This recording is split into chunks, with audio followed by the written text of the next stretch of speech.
Hello everyone, welcome to Cloud Pedagogy.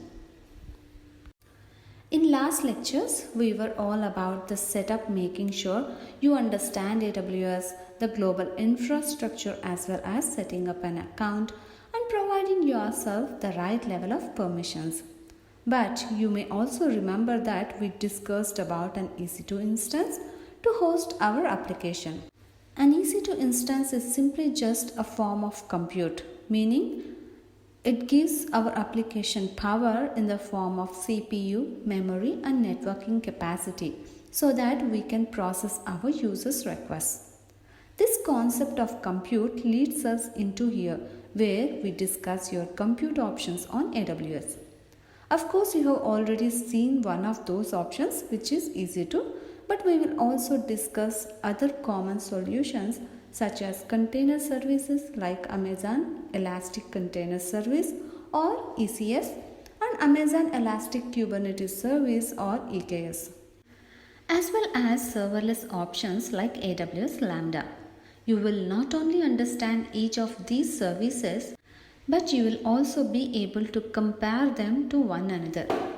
That way you will know when and how to apply each service to different use cases. You will also get an opportunity to be hands-on with Amazon EC2 through the labs. So you will complete an exercise to launch an EC2 instance to host the student directory application. But as you imagine, we can't just launch the EC2 instance into some space, isn't it? We had to put it somewhere. And where do we put it? In a network that we will need to customize for our application. Every EC2 instance needs to exist inside of a network and on AWS. These networks are called VPCs. So next you will be testing your knowledge on networks in a hands-on exercise where you will build a VPC. You will then launch another EC2 instance in the VPC to host your application. But rest assured, this won't be too hard. You will have everything you need to complete this. So alright, you have learned some AWS vocabulary.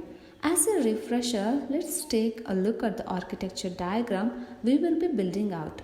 You can see here it's fairly complicated at a glance. There are many different services working together to host this solution. And to get this entire thing built out will take some time and understanding. You will get the opportunity to build out each individual piece in your own AWS account. What I want to do now is show you how we are going to host our student directory application using a service called Amazon EC2, which I have mentioned briefly in previous videos, but I find that the best way for me to explain to you how these services work is just to show you how they work. So what we are going to do is launch an Amazon EC2 instance and host the student directory application using the defaults provided by AWS. AWS provides you with something called the default VPC, which is a private network for your AWS resources. Every EC2 instance you launch using AWS must live inside of a network. So, in order to complete this demo with the limited information that we have shown you about AWS services, we will be using the default network provided by AWS. And we will accept most of the default values for launching an EC2 instance. Of course, we have gone through the EC2 launch when we have worked with AWS IAM. In this, I will be giving more descriptive way of launching EC2 instance. So it's the time to launch our EC2 instance. Let's get started. I'm already in the AWS Management Console and I'll go ahead and navigate to the services Amazon EC2. As we have already discussed, Amazon EC2 is a compute service that allows you to host virtual machines. You will learn a lot about this topic coming up soon, but for now, we are going to simply create an EC2 instance to try to help you wrap up your mind around using AWS services on demand. From here, we will go ahead and launch a new EC2 instance. And an instance is just what we call one single virtual machine.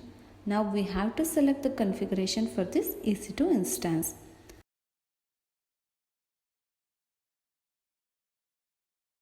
You will go over these configurations in detail later. But for now, we will select the free tier eligible options using Linux AMI and also a T2 micro as instance type.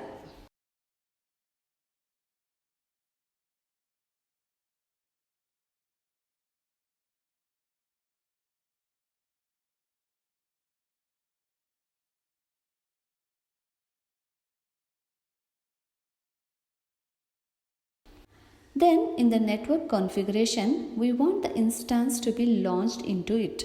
So as we have discussed earlier, we will be using the default VPC.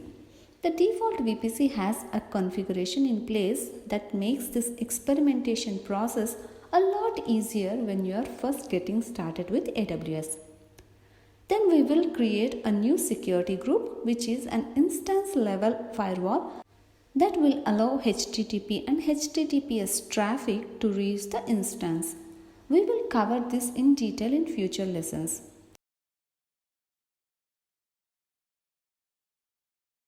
If we scroll down, we will also select the role called Student S3 DynamoDB Access Role, which was created in the last IAM lab and was used by the application.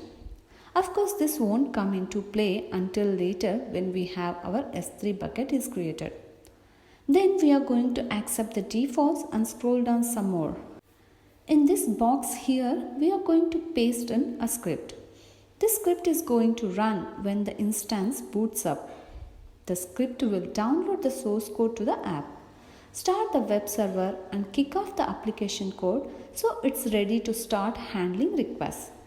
While you could have launched the instance, then connected to it via SSH, configured and started your application manually, we have decided to use a script to automate this process on launch itself. This is called user data for future reference. Then we will go ahead and launch. Click Launch Instance. Acknowledge the key pair and click Launch Instance again.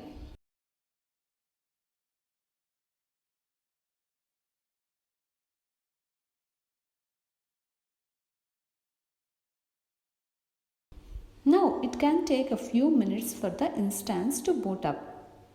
Let's go ahead and wait for that.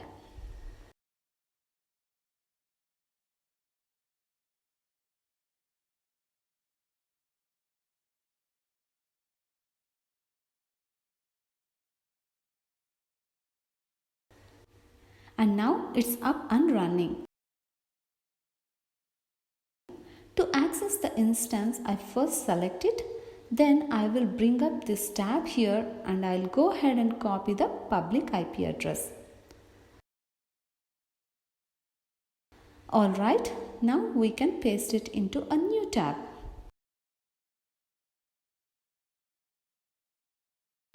And there you go, it's up.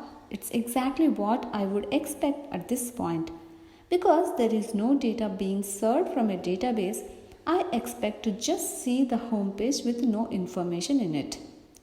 Coming up next, we will discuss the specifics of not only EC2 but also networking on AWS. And you will understand how everything we just kind of glossed over actually works. You'll also have a chance to build it out yourself on your own AWS account. Stay tuned and looking forward to seeing you again in my next video.